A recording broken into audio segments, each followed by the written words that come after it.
Good morning मित्रांनो, नवीन वर्षाला सुरुवात झालेली आहे। तुम्हा सर्वांना नवीन वर्षाच्या खूप खूप शुभेच्छा आहेत। हे नवीन वर्ष तुम्हा सर्वांना सुख समृद्धीचं भरभराटीचं जावो हीच ईश्वरचरणी प्रार्थना करतो। याच सोबत तुम्हाला एक गोष्ट सांगायची मित्रांनो, जी की नवीन वर्ष चालू झाल्यानंतर सर्वांसोबत होते।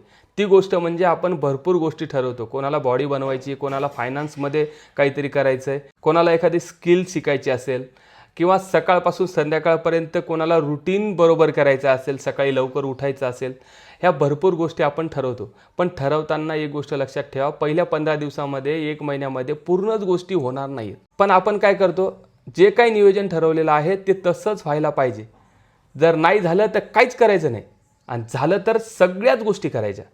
पण असं होत नसतं मित्रांनो। पहिले काही दिवस काहीच गोष्टी होतील, पण एक एक गोष्ट तुमची पूर्ण करत चला। हीच गोष्ट आहे मित्रांनो, तुम्हाला पूर्ण वर्ष आहे, तुम्ही ज्या गोष्टी ठरवल्या आहेत त्या पूर्ण करायच्याच आहेत आणि त्या सोडायच्या नाहीत, गिव्ह अप नाही करायचं। 90% लोक पहिल्याच महिन्यात गिव्ह अप करतात जे काही ठरवतात, आणि मग नंतर त्यांना जे काही करायचंय ते करू नाही शकत। नंतर यावर नक्की विचार करा आणि गिव्ह अप नका करू। तुम्हाला पुन्हा एकदा नवीन वर्षाच्या खूप खूप शुभेच्छा।